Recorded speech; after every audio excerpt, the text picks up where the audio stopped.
Can I talk about it? So इतने time से secret रखा है हमने, तो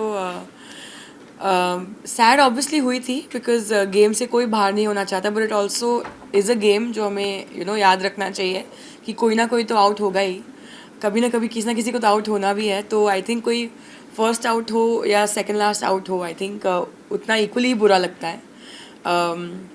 तो I know I gave my best, और मुझे जितना भी मैंने एक्सपीरियंस किया मुझे मज़ा आया। मैंने कितनी सारी चीज़ें कर ली, वाटर कर लिया, क्रीपी क्रॉलीज कर लिए, snakes and all reptiles I did, crocodiles I did, height मैंने सब कर लिया एक्सेप्ट फॉर एक चीज़ जो मुझे करनी थी, जो था एक कार स्टंट जो मुझे करने नहीं मिला। बट एक ही रिग्रेट हो गया। अगर आई एम श्योर कोई ना कोई मुझसे पूछने वाला होगा कि आपको कोई रिग्रेट है, एक ही रिग्रेट है कि मैंने कार स्टंट नहीं किया, क्योंकि मैंने आई थिंक खतरों के खिलाड़ी इसीलिए ज्वाइन किया था कि मुझे गाड़ियाँ उड़ाने मिले, क्योंकि रियल लाइफ में कभी मिलेगा नहीं वो चांस। तो या कौन सा एक ऐसा स्टंट था जो आपको करके मजा आया एंड लगा कि दिस वाज माय ड्रीम और ये मैंने अचीव कर लिया? ड्रीम तो लाइक आई सेड अचीव नहीं हुआ गाड़ियाँ उड़ाने का, बट आई थिंक वाटर में आई don't think anybody in any season has been very comfortable. पानी देख के सब डर जाते थे, तो जब मैंने जो वाटर स्टंट कंप्लीट किया था आई थिंक सेकेंड वीक में, तो मुझे बहुत खुशी हुई and I felt very comfortable in water and I was looking forward to more water stunts. और फिर जब I can talk about the stunts also, right? फिर जब लास्ट वीक वाला स्टंट जो वाटर स्टंट आया जिसमें मैं एलिमिनेशन में गई, उस स्टंट में आई थिंक अबॉर्ट हुए दोनों खिलाड़ियों ने अबॉर्ट किया, मगर मुझे मज़ा आया उस स्टंट में भी। I first time my life I experience drowning. मैंने कभी, because I know how to swim, तो मुझे लगा I don't know how drowning feels. तो फर्स्ट टाइम मैंने वो फील किया and it was not very pleasant, but I still had fun because I gave it my all. Last तक मैंने abort नहीं किया, जब तक मैं ऑलमोस्ट मरने वाली नहीं थी मैंने अबॉर्ट नहीं किया। ओके, सो खतरों के खिलाड़ी मतलब इस बार काफ़ी अलग था, काफ़ी नया था, काफ़ी अलग अलग चेहरे भी थे। हु डू यू थिंक कि आपको उनकी एडवाइस सबसे ज़्यादा अच्छी लगी and who do you think उनको एडवाइस देने की ज़रूरत नहीं थी? कुछ ऐसा था? एडवाइस तो आई थिंक हम सब एक दूसरे को दे रहे थे इस बार। एक अच्छी बात ये थी कि सब लोग बहुत स्टंट्स को लेकर बहुत सीरियस थे। हमने भी बात की इंटरनली एंड टीम से भी, और वो कह रहे थे कि इस बार के खिलाड़ी स्टंट्स को लेकर बहुत ज़्यादा सीरियस है, कोई बाहर नहीं जा रहा, कोई घूम फिर नहीं रहा है ज़्यादा। तो इस बार आई थिंक सब एक दूसरे का बहुत साथ दे रहे थे, कोई अच्छा करे या बुरा करे। ऑब्वियसली कोई कोई लोग अगर कोई बुरा करते थे तो हमें बहुत डीमोटिवेट करते थे, but it's okay, that's part of the game. Her player का थिंकिंग अलग होता है, हर प्लेयर का वे ऑफ मोटिवेटिंग अलग होता है। एंड जितने भी हम थे आई थिंक मेजॉरिटी हम सब ने एक दूसरे का साथ दिया और एक दूसरे को एडवाइस दिया, एक दूसरे का when someone was feeling low we were always there for them. Anjali, जैसे कि आपने कहा कि अगर अच्छा स्टंट नहीं होता है तो कोई कोई ऐसे लोग हैं जो डिमोटिवेट कर देते हैं, तो आपके साथ ऐसा एक्सपीरियंस हुआ है और आपने देखा है? मैंने बोला ना ये क्वेश्चन आएगा। साम बाहर कौन था मेरे साथ बाहर? थे ऑब्वियसली बहुत टाइम्स, काफ़ी टाइम्स कोई कोई लोग थे जो कमेंट्स पास करते थे कि अरे क्या कर रहे हो क्या कर रहे हो। प्रॉब्लम सबसे बड़ी क्या होती है कि जब कोई स्टंट कर रहा है खिलाड़ी, उसे ब्रीफ किया जाता है कि स्टंट कैसे करना है, क्या करना है, आप यहाँ नहीं जा सकते, आप ये नहीं कर सकते, there are a lot of things that you have to take care of. वो ब्रीफिंग बाकी के खिलाड़ी जो वहाँ खड़े हैं उन्होंने नहीं सुनी है।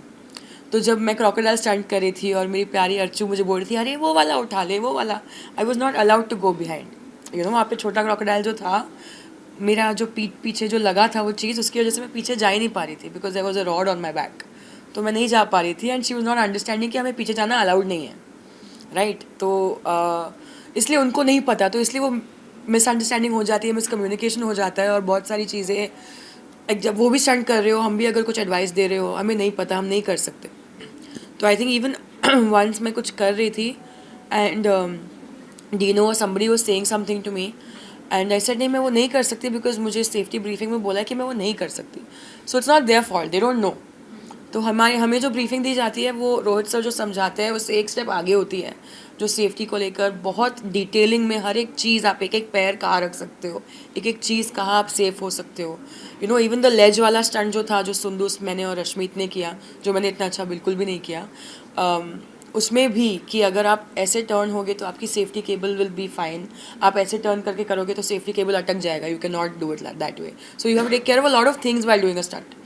तो बहुत सारी मिसकम्युनिकेशन हो जाती है, पर उसी में तो एंटरटेनमेंट आता है ना. और ऐसा कौन सा स्टंट था जो आपको लगता है कि यार इसको मैं और बेटर कर सकती थी? डेफिनेटली जो लास्ट वीक 4th वीक का जो बॉडी बैग स्टंट था, आई थिंक अगर मुझे भी चांसेस मिलते तो मैं भी शायद बेटर कर पाती. और वो स्टंट मुझे सच में कंप्लीट करना था, बिकॉज आई थिंक उसके पहला वाला जो वाटर स्टंट था वो भी एक ऐसा स्टंट था जो अबॉर्ट स्टंट था जो मुझे दिया गया था. एंड जो वेट लेके जो हम नीचे जाते हैं उसमें, वो पहले बहुत लोगों ने फर्स्ट ट्राई में नहीं किया है कंप्लीट. मैंने आई वाज लकी इनफ कि मेरे साथ उस स्टंट में ऐसी चीज़ें हुई कि मुझसे कंप्लीट हो गया. एंड आई विश मैंने बॉडी बैग वाला भी स्टंट कंप्लीट किया होता, तो आई डोंट थिंक मैं एलिमिनेशन में होती. सो मैम, आप इतने टाइम खतरों के खिलाड़ी में थे, हु डू यू थिंक कि जो विन होगा, कौन जीतेगा? खतरों के खिलाड़ी मैंने फर्स्ट वीक में मैंने और मेरी मॉम ने कॉन्वर्सेशन किया था. And she had asked me, जैसे मैं पहुंची थी वहाँ पे और हमने स्टंट्स जस्ट करना शुरू किए थे, आई थिंक 1-2 स्टंट्स हुए थे. एंड मेरी और मॉम का कॉन्वर्सेशन हुआ था, and me and my mom had taken I think 2 or 3 names. Those names were Arjit, Shizan and Dino. And my mom was adamant on Dino, and my mom loves the way he is and he presents himself, and now he's different. And हम तीनों ने ये 3 नाम discuss किए थे, तो हमें इन 3 नामों से लगा था कि शायद कोई जीत सकता है. और लड़कियों में आई थिंक लड़कियां इस बार बहुत सारी थी और बहुत स्ट्रॉन्ग थी. बहुत सारी स्ट्रॉन्ग लड़कियां स्टार्टिंग में भी निकल गई, यू नो. एंड रूही को ले लो, अंजुम को ले लो, एंड सो आई थिंक इस शो के साथ कुछ बोल नहीं सकते, यू नो. लक फैक्टर होता है, आपको कौन सा स्टंट मिलता है वो फैक्टर होता है. अगर आपको स्विमिंग नहीं आती और आपको उस वीक स्विमिंग का स्टंट नहीं मिले तो यू आर लकी. और अगर आपको एक चीज़ से डर लगता है और आपको वही स्टंट मिले तो यू नो देन लक ने आपका साथ नहीं दिया और आप एलिमिनेशन में जाओगे. संजय, सबसे अच्छा बॉन्ड आपका किसके साथ था खतरों के खिलाड़ी में? सबसे अच्छा मेरा सबसे पहला बॉन्ड इसी बिल्डिंग में, आई थिंक जब हम पहली बार, मैं किसी को नहीं जानती थी खतरों के खिलाड़ी में. किसी को कभी मैं मतलब कभी नहीं मिली थी, कोई भी कंटेस्टेंट को. तो हम इसी बिल्डिंग में पहली बार मिले जब हम पहली बार जनता बाइट्स और प्रेस डे के लिए आए थे. तो सबसे पहले आई थिंक मैं अरिजीत को मिली थी, तो अरिजीत के साथ बहुत अच्छा बॉन्ड है. फिर मैं सुंदूस को मिली, सुंदूस के साथ बहुत अच्छा बॉन्ड है. Anjum, Shizan, everybody. I think मेरा किसी के साथ ऐसे कुछ बैड ब्लड नहीं है. आई थिंक मैं बाकी सबसे तो ज़्यादा आई थिंक अर्चना से फ़ोन पे बात करती हूँ, because she is that kind of person जो कॉल करती है, हाय बेबी क्या कर रही है, अच्छा सुन ये हुआ, अच्छा सुन वो हुआ. शी लाइक्स टू डिस्कस और उसको दूसरों के ओपिनियंस देने में बहुत अच्छा लगता है. तो मैं उसको समझाती रहती हूँ, कोई बात नहीं, ये है वो है, ये है वो है, दिमाग गर्म नहीं करते, ये वो. So because she is one of a kind, और अगर आप उसको समझ लो तो आप उससे कभी गुस्सा होगे नहीं, यू नो. तो हाँ, शिव है, डेजी है, वी कीप मीटिंग, एंड सब लोग यार, एवरीबडी इज़ वंडरफुल. एंड या सबसे अच्छा बॉन्ड है मेरा बैड ब्लड किसी के साथ नहीं था. खतरों के बाद अगर आपको बिग बॉस का ऑफर आता है तो आप करना चाहोगे? मुझे बहुत लोगों ने बोला that I would do very well in big boss, but एक तो मैं इतने सारे लोगों के साथ नहीं रह सकती. I don't even like staying with one person, I like to stay alone. तो I don't know how I would react in a house filled with so many people and have to see their faces every day. I don't know how I would react, and I can not take anybody, कोई मुझसे उल्टे मुँह बात करे, मैं नहीं, I can not take it. So I don't know how I would react there.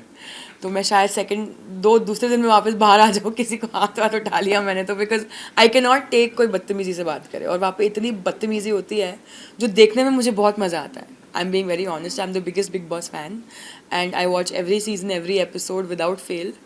But देखने में मुझे बहुत मज़ा आता है, but I don't know if I would be a part of it. I'm not sure. And I think मेरा ये first reality stint था, and I think this might be my last reality stint. You never know. But because I was not very comfortable as being Anjali in front of the camera, I was not. मुझे character दे दो, I will be like, you know, living in the character, I'll be very okay. But as me, I'm like, मैं क्यों camera के सामने अपनी बारे में बात करूँ? Even interviews and all, I get very uncomfortable. So I think I will learn with time. Sir, आपके ऐसा कौन सा स्टंट है जिसमें आपको इंजरी हुई हो या कुछ हर्ट हुआ हो? There are 2 pains that I've come back with खतरों के खिलाड़ी से. एक है मेरा राइट रिस्ट, जो मेरे एलिमिनेशन स्टंट में मुझे पता नहीं क्यों मेरी राइट रिस्ट में प्रॉब्लम आई है. And I think crocodile stunt में वो जो मेरी पीठ पे बांधा था रॉड, मैं लंबी हूँ तो उसकी वजह से बहुत स्टार्टिंग में प्रॉब्लम्स आई, क्योंकि मेरी हाइट की वजह से वो रॉड, डेजी की हाइट मेरी हाइट के वजह से, और उसके बीच में जो वो रॉड जिस चीज़ पे खड़ा था वो रॉड ऐसे वो चीज़ उखड़ गई थी, क्योंकि मैं इतनी लंबी थी तो वो चीज़ लेवल पे नहीं थी। उसकी वजह से मेरी बैक पे बहुत प्रेशर आया। तो मुझे कभी लाइफ में अपर बैक इंजरी नहीं हुई है, लोअर बैक हुई है पर अपर बैक कभी नहीं दुखी है। तो अब उसके बाद अपर बैक दुखने लगी है। अभी तक पैर पे निशान है बहुत सारे, but yeah it's good, it's battle scars, so it's fine. Hi Anjali, congratulations for your debut also in Rocky Rani. So काफ़ी लोग पसंद कर रहे हैं, ऑडियंस को भी बहुत पसंद आ रहा है, तो आपको कैसा लग रहा है अपने आप को स्क्रीन पे देख के? और share your experience with Karan sir, Jaya ma'am, Ranveer and Alia. ये मूवी का नाम लेते ही आजकल ना गूज़बम्प्स आ जाते हैं। कोई भी कुछ भी बात करता है, आई थिंक मूवी ने इतना प्यार देखा, suddenly in the room there is love. This movie has you know सब लोग के दिलों में इतना प्यार जगा दिया है कि कोई भी इस पिक्चर के बारे में बात करता है तो सबके फेस पे स्माइल आ जाती है। आई होप आप सबने देखी है। देखी है जूही ने देखी है, सिर्फ और किसी ने देखी है। तो आई होप आप लोगों को अच्छी लगे। अगर आपने नहीं देखी है, अगर आपने देखी है, आई होप आपको मज़ा आया, बिकॉज़ हमें बहुत मज़ा आया बनाते हुए मूवी। और हमें ये रिएक्शन ऑनेस्टली इतना, मतलब एक इंसान भी ऐसा नहीं बोल रहा है कि अरे हाँ ठीक थी, कि हाँ कुछ, everybody saying nice things. I mean जो हेटर्स थे, जिनको ये पूरा कास्ट और क्रू नहीं पसंद था, वो भी अंदर जा रहे हैं सड़ी हुई शक्ल लेके, पर बाहर आ रहे हैं अच्छी शक्ल लेके। You know everybody is just happy. थोड़ा साइलेंस कर दो ना पीछे। Silence please. तो everybody is just happy and that makes us very happy. And my experience with Karan sir, with the whole cast and crew, मैंने इसके पहले एक वेब शो किया था दिल बेकरार फॉर हॉटस्टार, और वहाँ पे तरुण मनसुखानी मेरे डायरेक्टर थे। तो उन्होंने धर्मा के साथ बहुत काम किया है पहले। तो उन्होंने मुझे कहा था कि Anjali when you go to Dharma, इसके बाद तो कभी वापस नहीं आएगी। ऐसा व्हाट डू यू मीन? ऐसा you will be very spoiled, तुझे बहुत बिगाड़ देंगे। पर मुझे लगा कि वो किस बारे में बात कर रहे हैं, लग्जरीज के बारे में बात कर रहे हैं, यू नो बड़े होटल्स में रहेंगे, ये वो। But I realize later what he means, that हर क्रू मेंबर, हर डायरेक्टर, वो करण सर हो, कोई भी हो, they are so respectful to you. तो उस वे में मैं बिगड़ गई हूँ कि अभी मैं उस रिस्पेक्ट से नीचे, I don't think I will you know ever, मैं अपना स्टैंडर्ड नहीं गिराऊंगी in communicating with people. Like even someone from a Shanu, जिन्होंने मुझे ऑडिशन के बारे में बताया, उनके असिस्टेंट ने फ़ोन करके मुझे नहीं बताया अच्छा ये है। शानू मैम ने खुद मुझे फ़ोन करके नरेट किया। करण सर, उसके बाद जब मैं लॉक भी हुई, करण सर ने खुद मुझे मिल के नरेट किया है character. You know, so that importance and that love to give to an artist, वो बहुत कम मिलता है। हमें मैसेज आता है need this girl for this character, audition भेजो। सर पर कैरेक्टर क्या है, हमें क्या करना है? आप अगर कोई चीज़ खरीदने जाओगे, बैग खरीदने जाओगे, तो आप पूछोगे ना ये क्या मटेरियल है, इसके पैसे कितने हैं, क्या हो रहा है, you know. You will not just be like नहीं ये बैग नहीं ठीक है, you will not give an opinion just like that. You need information, same way we need information. तो I think वो बहुत लोग हल्के में लेते हैं उस बात को कि हाँ ठीक है ना, एक्टर है, उसको काम मिल रहा है, whatever. But this respect I think I will always keep with me, that love and the respect के साथ जो हमने शूट किया है. And yeah, this experience was full of love and it's being spread around the world and I love it. So yes Anjali, after this हम आपको कौन से प्लेटफॉर्म पे देखेंगे, या कोई नई मूवी जहां आप लीड रोल में रहेंगी, कुछ ऐसे कुछ? Yes Anand, Yes. I love you too. So fans और ऑडियंस आपको किस जगह पे अभी हम आपको देखेंगे? देखो मैंने सबको गुमराह करके रखा है, क्या ये टीवी करेगी, क्या ये रियलिटी करेगी, क्या ये मूवीज़ करेगी, क्या ये वेब करेगी। तो लेट्स वेट एंड वॉच, है ना। The mystery is the best part. But I am talking, इस मूवी के बाद मुझे बहुत सारे एवेन्यूज़ खुल गए हैं, बहुत सारे लोग मुझसे मिल रहे हैं, बहुत ईजी हो गया है for me too, because I have something to show. ये पूरी दुनिया देख रही है, right. So I can approach anybody and they are receptive and they are talking to me and I can go in to rooms and meet people and it's amazing, it's so much fun and we can make such amazing cinema together and we can whatever it is, even television, सब चीज़ों की बातें हो रही है। I am going to be honest, but whichever thing sparks joy for me, I will do that. भले वो कुछ भी हो, भले वो रियलिटी हो, टेलीविजन हो, वेब हो, मूवीज़ हो। तो गुमराह करके रखा है मैंने, फिर हम देखेंगे मैं क्या करूँगी, because even I don't know honestly. But सारी बातें हो रही है and I hope whatever it is आप लोगों को बहुत अच्छा लगे और मैं बहुत सक्सीड करूँ। तो अगर आपको मेरी मूवी अच्छी लगी हो, आपको खतरों में मेरा सफ़र अच्छा लगा हो, फॉलो मत करना, लाइक मत करना, सब्सक्राइब मत करना, मेरा कोई चैनल नहीं है, दुआ भेजना और कुछ नहीं। Thank you. Guys MTC under embargo कल तक हाँ। रात को 10:30 बजे तक। हमने इतना सीक्रेट रखा है, कल तक भी रखेंगे। ओके, बाहर का टिप ऑफ वो भी एम्बार्गो मतलब पिक्चर्स डाल सकते जो हो। वाइट है वो वाइट एम्बार्गो विजुअल्स उसके ऊपर रॉकी और रानी का गाना डाल देना। हाँ let's do promotion guys.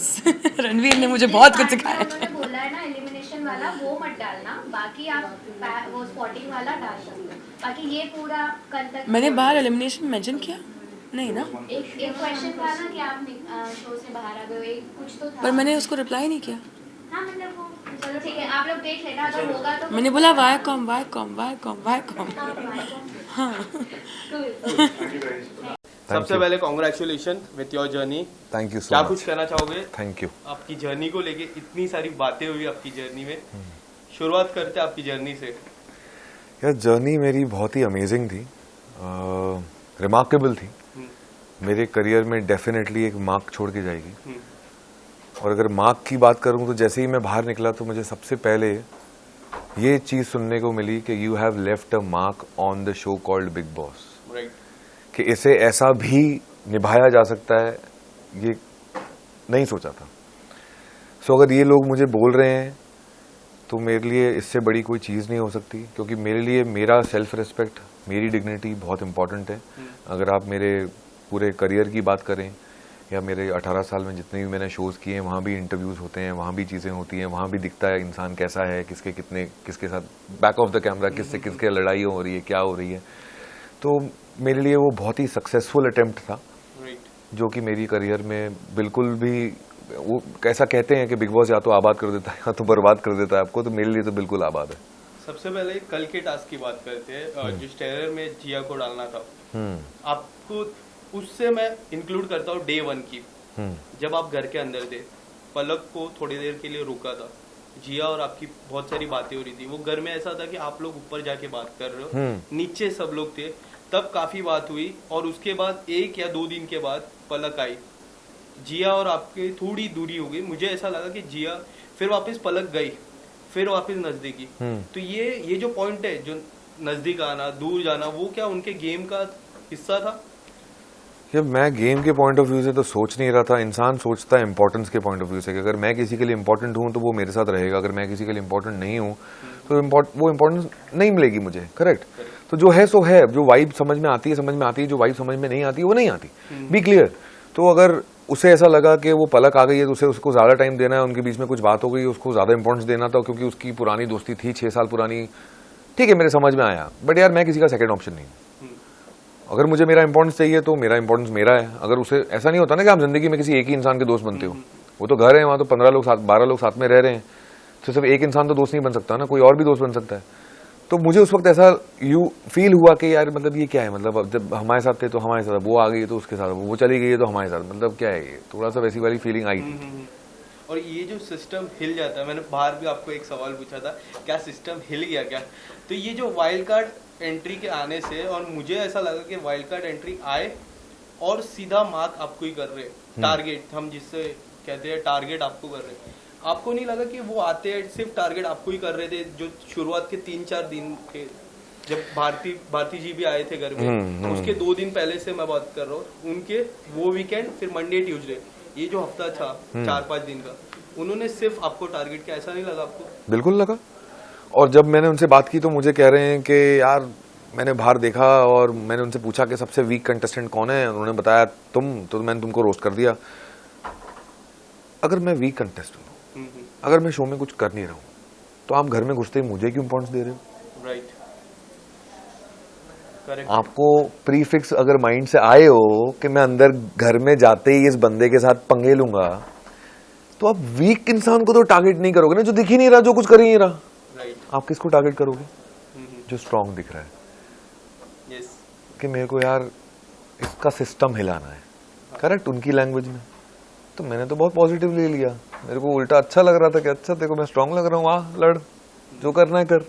But कई हद तक उनके आने के बाद अभिषेक के गेम में भी काफी सारे बदलाव आए इन टर्म्स ऑफ टास्क को लेके, बातचीत को लेके। वो काफी क्लोज थे। मुझे एक याद है कि वो घर के अंदर एंटर हुए थे, फिर पूजा मैम आई, सडनली उन्होंने पूछा ये कौन है, तो आपने बोला शी इज पूजा भट्ट। हाँ। तो उनको नहीं पता था, तो उधर थोड़ा आपकी नोकझोंक हुई, फिर दोस्ती हुई, फिर नोकझोंक हुई, फिर एक टर्म था दोस्ती हुई, फिर वेलविश आया तो थोड़ी दोस्ती में थोड़ी सी दूर हुई। आप उस पर क्या कहना चाहोगे? यार अभिषेक के साथ ना मैंने कोशिश बहुत की, बट उसके साथ मैं एकदम वैसा कनेक्ट नहीं कर पाया कि जैसे मैं किसी दोस्त के साथ या मैं जिसके साथ आराम से बैठ के बातें करूं घंटों तक। उसकी बातें और मेरी बातें 10-15 मिनट टिक पाती थी। उसके आगे मेरे को समझ में नहीं आता। वो और एल्विश भी बैठते थे, मैं कभी जाके बैठता भी था वहां, तो मैं 10-15 मिनट में बोर हो जाता था। मेरे को नहीं समझ में आता था यार, उनके टॉपिक्स ही मेरे को समझ में नहीं आती, उनकी बातें ही मेरे को समझ में नहीं आती। मेरे को ऐसा लगता है कि मैं जब 26 साल का था तब भी वैसी बातें नहीं करता था, तो मैं अभी तो 36 का हूँ ना, 36, तो अभी कहाँ से कर लूँ? But you look very young to be very. Thank you so much. Tell us something, वो जो पानी का था उस पे इतने रील, इतने वीडियोस बने सोशल मीडिया पे, जो पाउडर डाला था जिया ने। हाँ, वो एल्विश को पिला, हैंड वॉश डाल दिया था। हैंड वॉश डाला था, और एल्विश ने बोला कि हमारे वहाँ धर्म है पानी पिलाना। आप क्या कहना चाहोगे? आपकी बात हुई थी जिया को कि ये मत करो, कि ये कर? मैंने बोला था ना जिया को, मैंने पहले तो उसने बताया तो मेरे को हंसी आ गई, क्योंकि यार वो फनी चीज थी। अब वो मतलब वो ये नहीं सोच पा रही है कि मुझे हैंड वॉश नहीं डालना चाहिए था। एक नॉर्मल कॉमन सेंस होता है ना कि अगर पानी में कुछ डालना है और आप चाहते हो कि वो सिर्फ क्या रिएक्शन चाहिए, ये रिएक्शन चाहिए ना, नमक भी हो सकता था ना, तो उसके लिए हैंड वॉश डालने की क्या जरूरत थी? इसलिए मेरे को हंसी आ रही थी जिया की सोच पे कि तू ऐसा सोच कैसे लेती है, इतना इनक्रेडिबल कैसे सोच लेती है। थोड़ा नॉर्मल सोच ले, ज्यादा दिमाग मत लगाओ जो है नहीं। फिर मैंने उसको बोला कि नमक डाल देती ना, नहीं दिखता नमक, आधा चम्मच नमक डालती, वो वैसे ही थूक देता, वो खराब भी नहीं होता सिस्टम के लिए। सिस्टम बिगड़ जाता। हाँ तो सिस्टम भी ठीक रहता। हाँ, वो पता चला जिया का ही सिस्टम मिल गया। Avinash, we have very short time. हाँ, जो एक बात मुझे आपकी पूरी जर्नी में लगी, एक मैच्योर लेवल रहता है ना, वो काफी अच्छा। पूजा मैम का मैच्योर लेवल अलग, आपका मैच्योर लेवल अलग, और पलक दी का मैच्योर लेवल अलग जी। जो एक बात हुई जब आपने बोला आई लाइक यू टू पलक दी, आप अगर कुछ बताना चाहोगे? आपकी बातचीत, उन्होंने कहा, मेरे इंटरव्यू में भी कहा था कि मैं वेट कर रही हूँ वो आए बाहर, तो आप अगर कुछ बताना चाहोगे? नहीं, डेफिनेटली मैंने उससे पूछा था कल जब हम मिले, तो जो भी हमारे सवाल थे, मुझे ऐसा लग रहा था कि पता नहीं अब यार, तो बात करने का मौका नहीं मिला, सीधा वो सडनली घर से बाहर चली गई। राइट। तो वो मेरे को एक धक्के की तरह लगा, और कहीं ना कहीं उसी वीकेंड के बार पे सलमान सर ने उसको टोका था कि तुम ये क्या बोल रही हो अविनाश को कि गायब हो जाऊंगी, बाहर नहीं मिलूंगी। तो वो ऐसा लग रहा था कि अभी जितना टाइम था हमने बात कर ली, बाकी हम बात रात को करेंगे, जैसे हम रोज रात को बैठते थे बात करने के लिए। इंटरव्यू में कहा था कि अगर मेरे को सडनली कोई कैफे से बुला दे मैं चले जाऊंगी, ऐसा कुछ उन्होंने कहा था मेरे इंटरव्यू में। मुझे याद है मैंने ये चीज पूछा था उनको। कैफे से बुलाता है? नहीं, सडनली अगर कैफे में कोई रहेगा, हाँ। अगर थर्ड पर्सन उनको कॉल करता है तो चले जाएंगे, मतलब वो वे में गायब, नॉट दैट वे गायब कि वो दिखेंगे नहीं आफ्टर द शो, वो वे में नहीं। वो तो अब इम्पोर्टेंट रही नहीं बात, जब मेरी उससे बात हो गई तो वो कुछ और उसका लाइफ में बैकलॉग कुछ रहा है जो उसके लिए बहुत ज्यादा पर्सनल रहा है, वो शो पे नहीं बताना चाहती थी, तो बहुत ही ठीक है, वो उनका पर्सनल मैटर है।